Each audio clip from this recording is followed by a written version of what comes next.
where can we take gaming next? Our answer? We commit and harness the full breadth of our resources at Microsoft to deliver on the future of play.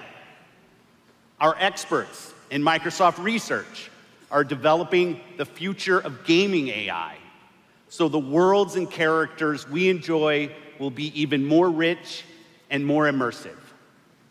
Our cloud engineers are building a game streaming network to unlock console-quality gaming on any device. Not only that, we are dedicated to perfecting your experience everywhere you want to play, on your Xbox, your PC, or your phone. And of course, our hardware team, the same team that delivered unprecedented performance with Xbox One X, is deep into architecting the next Xbox consoles, where we will once again deliver on our commitment to set the benchmark for console gaming. And let's talk about our games themselves.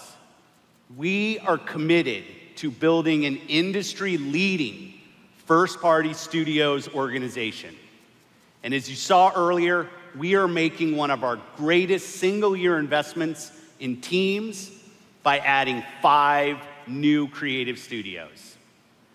We have committed our team, our company, our technical resources, so we can declare to you today and next year and all of the years after that, you will always experience the best in gaming on Xbox. So it appears Microsoft has awakened from their slumber and realized they're a multi-billion-dollar company who can afford a little investing in development and games.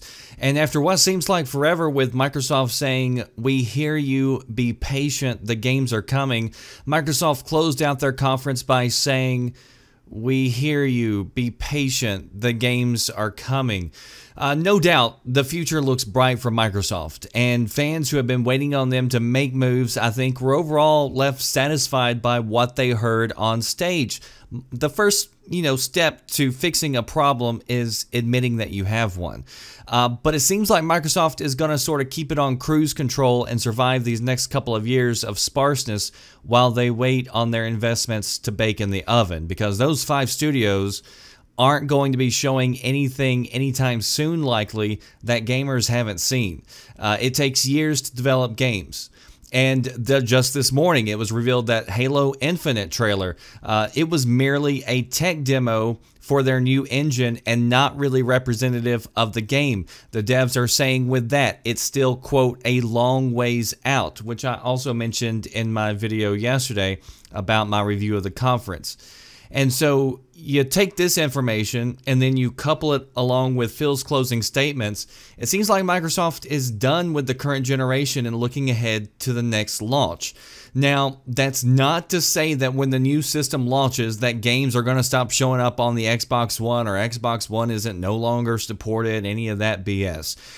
But I think it's to say that the next slew of games that you're going to see, like the next big push of games, probably not going to hit until the next Xbox, because as with every launch, they're going to need games to show off.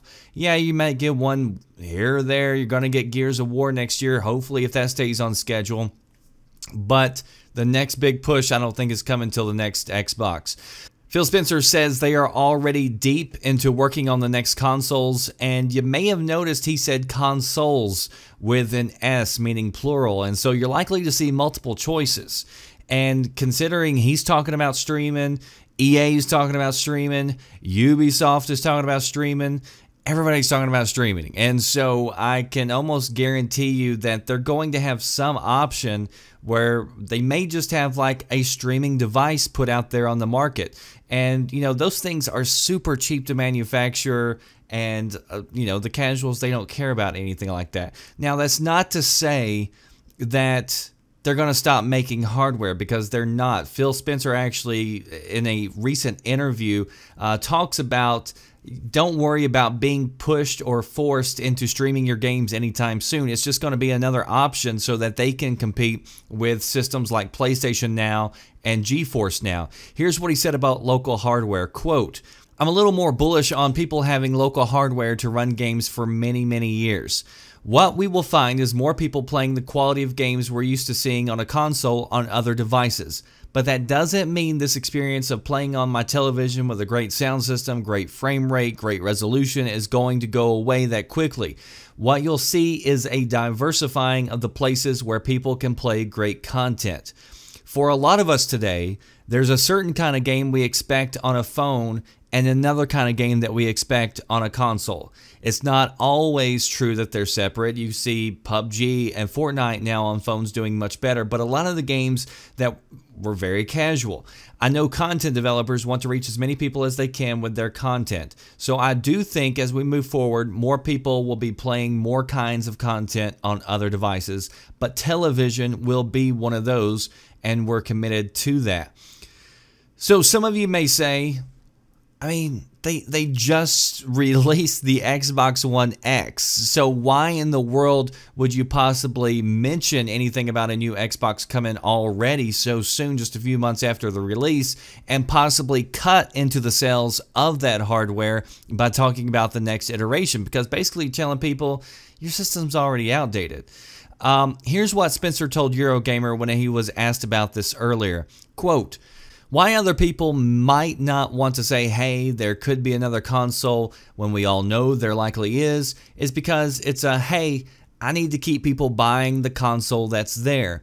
When people buy an Xbox, they buy into an ecosystem and they become an Xbox fan. Many of the Xbox fans we have today started on the original Xbox, were with us on the 360, and they're with us now on Xbox One.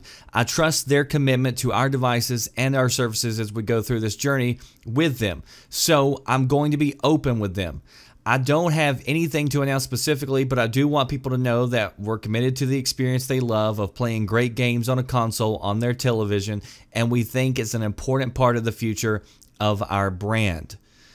So, I mean, it's sort of like, hey, you know, people bought the Xbox, those people bought a 360, those people bought an Xbox One, and some of those bought an Xbox One S and then upgraded to the X whenever we release that. So we're not concerned that they're not going to upgrade again. But I think mentioning it at this stage does a couple of things. I think it goes ahead and dispels what we all know, which he mentions in this, little quote. He says, we all know that Microsoft is already working on a next generation console. We already know PlayStation is already working on it. So you're basically just admitting what everybody sort of knows. It's like the secret that nobody really owns up to. But it is surprising a little bit to have Phil on stage actually talking about it. But I think the bigger point of mentioning it on stage was to drive home the fact that they are invested and will keep investing in the future of Xbox. So it goes hand in hand with the commitment that they were talking about earlier, committing to the games, committing to investing in these new studios. And I mean, people have been concerned about that. So I think it just further drives home the point that, hey, we are super committed to the Xbox brand going forward. So it doesn't mean that your X is already outdated. I mean, if that's the case, I guess you don't ever buy a smartphone, because every year a new iteration is going to be coming out. It's going to be faster and it's going to do things better than your current device can. But I still think we're at a bare minimum of 2 years away from the next console launch. So I still don't see this launching next year, but I think that the reason they're investing in a new system is because, look, the most powerful console in the world still isn't powerful enough. It never will be. There's always going to be something, greater and holier than thou out there that's just around the corner. And I think the next system has to deliver 60 frames per second at a bare minimum. And lately, several developers have actually come out to say the exact same thing, that these next systems have to hit 60 frames per second. But it's going to take more than just power to sell a system. And I think we're seeing that now. I don't believe, I could be wrong on this because I didn't look it up right before I'm saying this, but I believe that Xbox hasn't won a NPD since the X released. And I definitely know that they haven't won the last few months.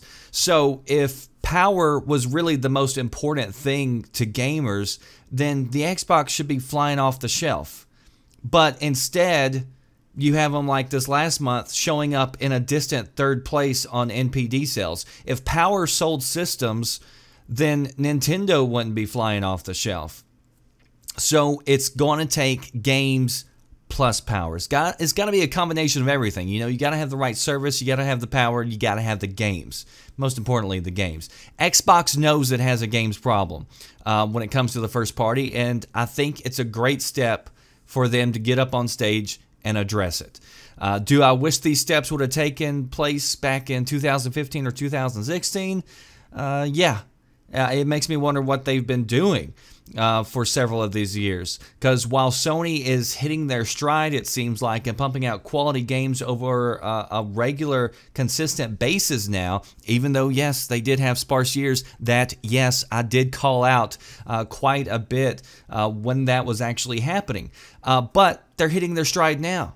And while they're hitting their stride, Microsoft is announcing that they're finally going to invest in games. And it sort of boggles the mind. But the future does look bright. Microsoft is committed now, not only in words, but now with actions and money. I want to see Microsoft taking big swings because we need them in the fight. We need competition. They've done great things for the gaming industry over the last 10, 15 years, however long they've been here.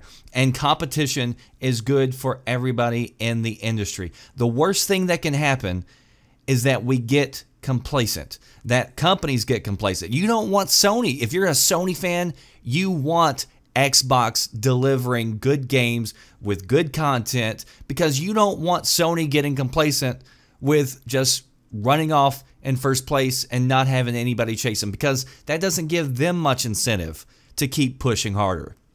So if you didn't catch my review of the Xbox conference, be sure to check it out.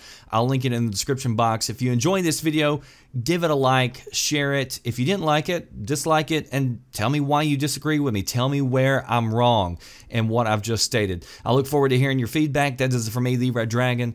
I'll see you next time. Thanks for watching.